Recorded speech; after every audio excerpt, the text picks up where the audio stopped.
नमस्कार, मैं हूं Amod Srivastava. Amazing thought, amazing message, amazing information की दिशा में आज एक कदम और आगे। आज की जानकारी का विषय है विविध भारती। भाई नवीन श्रीवास्तव की एक पोस्ट। 3 अक्टूबर आज विविध भारती का स्थापना दिवस है। आलेख यूनुस खान की। 3 अक्टूबर 1957 को विविध भारती की स्थापना हुई थी।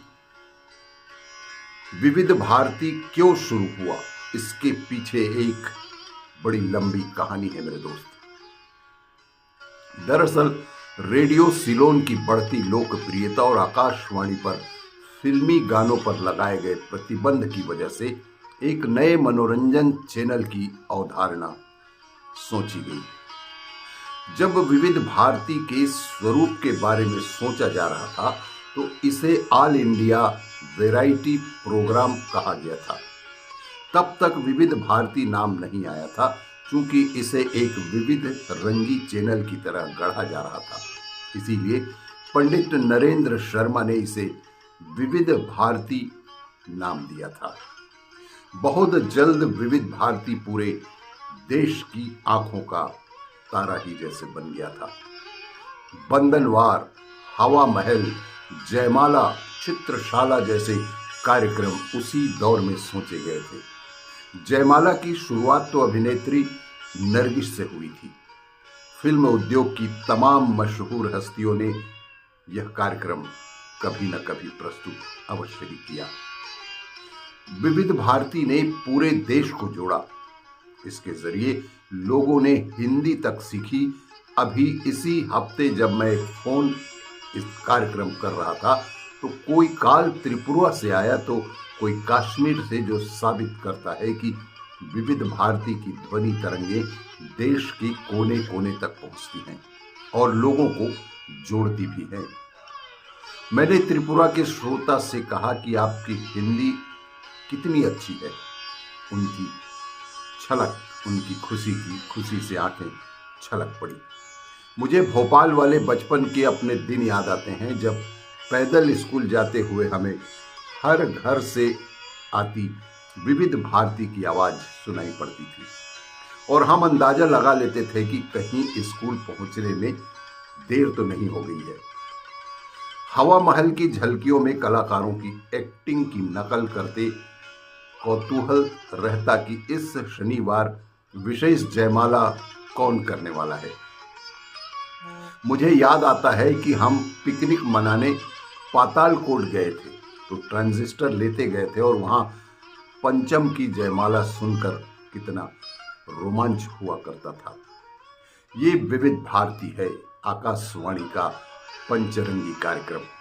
ये अनाउंसमेंट सुनकर कितना अच्छा लगता था। उस दौर के उद्घोषक हमारे लिए सितारे हुआ करते थे, चाहे कांता गुप्ता हो या कब्बन मिर्जा और ब्रिजभूषण साहनी, हम उनकी नकल किया करते थे। विविध भारती का बड़ा योगदान है हमारे सांस्कृतिक मानस को रचने में।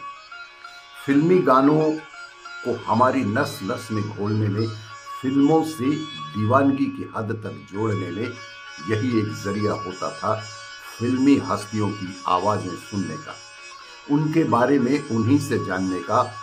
हम संगीत सरिता सुनते तो एक कॉपी में सारा ज्ञान अंकित करते चले जाते थे।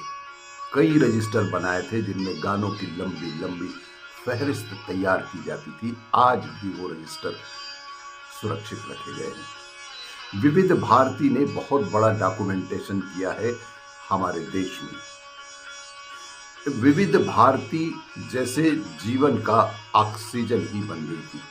घरों, दुकानों, हॉस्टल, सब जगह इसके स्वर गूंजा करते थे। बुजुर्गों की साथी, गृहिणियों की मीत, बच्चों को सिखाने वाली विविध भारती के प्रति लोगों के प्यार और जुड़ाव की कहानियां सुनता हूं तो आंखें भीग जाती हैं। एक बार मैं ऋषिकेश मुखर्जी से फोन पर बात कर रहा था तो विविध भारती के बारे में उन्होंने कितना सही कहा था कि विविध भारती भारत के मध्यम वर्गीय जीवन का पार्श्व संगीत है। एक दीवानगी भरा ख्वाब था विविध भारती पर बोलने का। वो ख्वाब पूरा हुआ तो जैसे हम 7वें आसमान पर थे। यहाँ आने के बाद हर रोज कुछ नया जिया है, नया किया है। जाने कितनी हस्तियों से मुलाकात की, उनसे बातचीत रिकॉर्ड की है, जो इसके सिवा मुमकिन नहीं था। यूं लगता है जैसे ये सब ख्वाब है। शुक्रिया विविध भारती की सालगिरह आप सभी को मुबारक हो। आपको ये मेरा वीडियो अच्छा लगे लाइक करें, शेयर करें और सब्सक्राइब अवश्य करें। धन्यवाद।